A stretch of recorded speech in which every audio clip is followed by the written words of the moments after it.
जय श्री राम। हमारे नए वीडियो में आपका स्वागत है।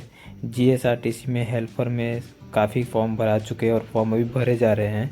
और जो लोग फॉर्म भर दिए हैं वो भाइयों का बहुत ही ज़्यादा सवाल आ रहा है हमारे पास कि भाई अब हम क्या करें। हमारे एक सब्सक्राइबर है, उनका सवाल आपको बताते हैं। हेलो सर, मैंने फॉर्म भर दिया है और मैं क्या पढूं और किस तरह से पढूं कि मेरा ये हेल्पर में सिलेक्शन हो जाए।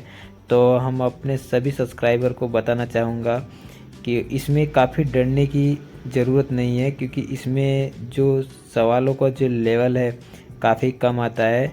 हेल्पर का जो पेपर होता है वो धोरण 10 मतलब 10वीं क्लास के जो बच्चे जो पेपर देते हैं उससे भी ज़्यादा इजी का वो पेपर आता है। मतलब 7वें या 8वें क्लास में आप पढ़ रहे हो तो आप काफ़ी अच्छी तरह से एग्ज़ाम पास कर दोगे। इसमें आपको ऐसा नहीं लगेगा कि पेपर बहुत हार्ड था, मुझे कुछ नहीं आया है। तो आप काफ़ी अच्छी तरह से तैयारी कर लेना और मैं ज़रूर बताऊंगा तैयारी कहाँ से करनी है। आज सिलेबस समझ लेते हैं, मतलब क्वेश्चन कहाँ से आएगा। तो इसमें टोटल 100 मार्क का पेपर होता है जो आपका ओएमआर पेपर रहेगा। और उसमें अच्छी बात यह है कि आप 40 मार्क्स से पास हो जाएंगे। आपको 100 में से खाली 40 मार्क्स ही लाना है पास होने के लिए। तो पास तो हो ही जाएंगे, तो मेरिट पे नाम कहाँ से लाए, उसके लिए आपको मार्क्स ज़्यादा लाना पड़ेगा। मतलब आपको 50 मार्क्स मैं कहाँ से ला के दूंगा।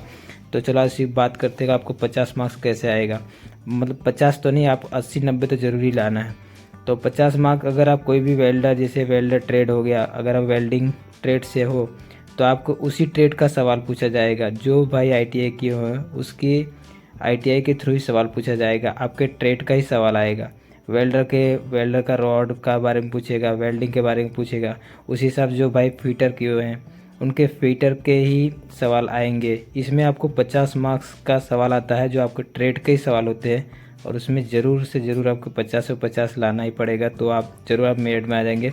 और मैं जानता हूँ आप ला लोगे, क्योंकि इसमें ज़्यादा कुछ हार्ड सवाल नहीं आते हैं।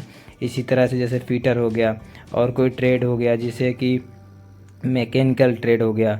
मैकेनिकल ट्रेड की बात करें तो भी काफ़ी अच्छी ट्रेड है, उसमें भी काफ़ी ज़्यादा सवाल पूछे जाते हैं। मैकेनिकल ट्रेड में ये होता है कि उसमें पाना पकड़ के बारे में ज़्यादा पूछते हैं, सेफ्टी के बारे में पूछते हैं, इंजन के बारे में पूछते हैं। मतलब आप जो आईटीआई जो ट्रेड्स किए हो उसी ट्रेड्स का आपको 50 मार्क्स का सवाल पूछे जाएंगे। जैसे कि आपने मैकेनिकल लिया है, फिटर लिया है, या आप कोई भी ट्रेड लिए उसकी आपके ट्रेड के आपको 50 सवाल पूछे जाते हैं। 50 सवाल हमारे यहाँ से 50 मार्क्स आ गए आईटीआई में से। अब 50 मार्क्स का क्या पढ़े, जो हमारे और 50 मार्क्स का दूसरा सवाल आएगा वो कहाँ से आएगा।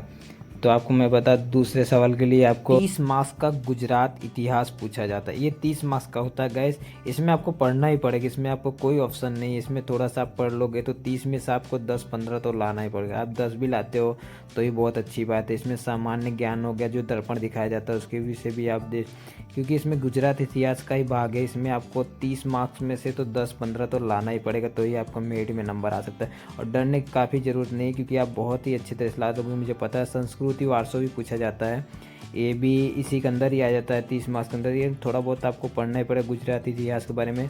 और उसके बाद आपको कंप्यूटर भी आता है जो 10 मार्क्स का होता है। इसमें कंप्यूटर के पार्ट के बारे में पूछा जाएगा और आप इसको बताना पड़ेगा।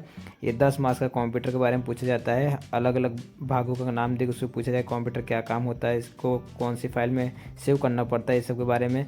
और 10 मार्क्स का आपका ग्रामर इंग्लिश पूछा जाएगा, क्योंकि थोड़ा बहुत आपको इंग्लिश का नॉलेज होनी चाहिए। ये सब मिला के आपको 50 मार्क्स बाहर से आते हैं, जो गुजरात इतिहास हो गया, इंग्लिश हो गया, ये सब मिला के आपके 50 मार्क्स अलग से आते हैं ट्रेड छोड़ के। तो आपको वीडियो पसंद है लाइक और सब्सक्राइब जरूर करना और अपने दोस्तों जरूर शेयर करना।